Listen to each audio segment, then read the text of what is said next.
जहांगीर का महल कहां पर बना हुआ है? किशनगढ़ के अंदर, डीग के अंदर, अजमेर के अंदर या पुष्कर के अंदर? इनको बनाने की जो प्रेरणा है, प्रेरणा अपने को कहां से मिलती है? खेतड़ी के अंदर जो हवा महल बना हुआ है, खेतड़ी महल बना हुआ है, जिसे शेखावाटी का हवा महल कहते हैं, उससे इनकी बनाने की प्रेरणा मिली थी। जहांगीर का महल कहां पर बना हुआ है? पुष्कर। पुष्कर अपने जगह कहां पर है? अजमेर। पुष्कर अजमेर के अंदर हमें एक महल देखने को मिलता है और वो महल किसका महल हुआ करता है? जहांगीर का महल हुआ करता है। ये अपने जो है एक डीग है, डीग जगह है और ये जल महल बने हुए हैं इसके चारों तरफ बाउंड्री के ऊपर। इस प्रकार इसके चारों तरफ क्या बने हुए हैं? ऐसे महल बने हुए हैं, जिसमें से महलों के नाम है कृष्ण महल, वासुदेव महल।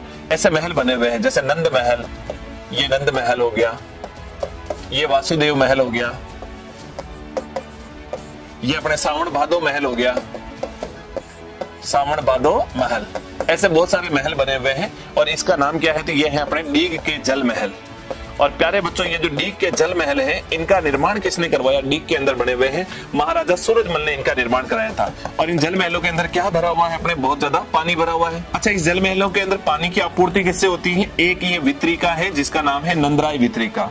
प्यारे बच्चों, इस नंदराय वितरिका में पानी कहां से आता है? तो इस नंदराय वितरिका में पानी आ रहा है इस झील से, और इस झील का नाम क्या हो जाएगा? अपने ये नहर है, इस नहर का नाम क्या हो जाएगा? इसका नाम है भरतपुर नहर। इस भरतपुर नहर में पानी की आपूर्ति कहां से हो रही है? तो इसके अंदर पानी की आपूर्ति हो रही है अपने इस नहर से। और ये नहर कौन सी होती है? तो ये आगरा नहर। और इस आगरा नहर में पानी कहां से आ रहा है? तो इसमें पानी आ रहा है एक नदी से, और इस नदी का नाम क्या हो जाएगा? यमुना नदी।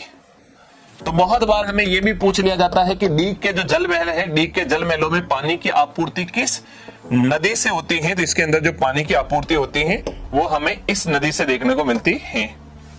देखिएगा, सारी की सारी चीजें को एकदम व्यवस्थित तरीके से समझ लेना। अगर अपने से पूछे तो ये नदी कौन सी है? यमुना। इस यमुना नदी का पानी पहुंचता है किस नहर में? इस आगरा नहर में। और ये जो आगरा नहर है, इससे एक नहर निकाली हुई 28 किलोमीटर लंबी, जिसका नाम है भरतपुर नहर। और ये जो भरतपुर नहर है, इसमें से एक वितरिका निकली हुई है जिसका नाम है नंदराय वितरिका। एक वितरिका है जिसका नाम क्या है? नंदराय वितरिका। इस वितरिका से जो पानी है, इससे इस डीग के जल महलों के अंदर पानी की आपूर्ति होती है। तो ये सारी की सारी बातें अपने याद रख लेना। और इनका निर्माण किन्होंने कराया था? महाराजा सूरजमल ने करवाया था। लेकिन अगर अपने से एग्जाम में ऐसे पूछ ले कि केवल डीग के महल महाराजा सूरजमल, अगर आपसे सीधा ही पूछ ले कि डीग के महल तो बदन सिंह ने बनाए थे, बदन सिंह के द्वारा केवल डीग के महल बनाए गए थे।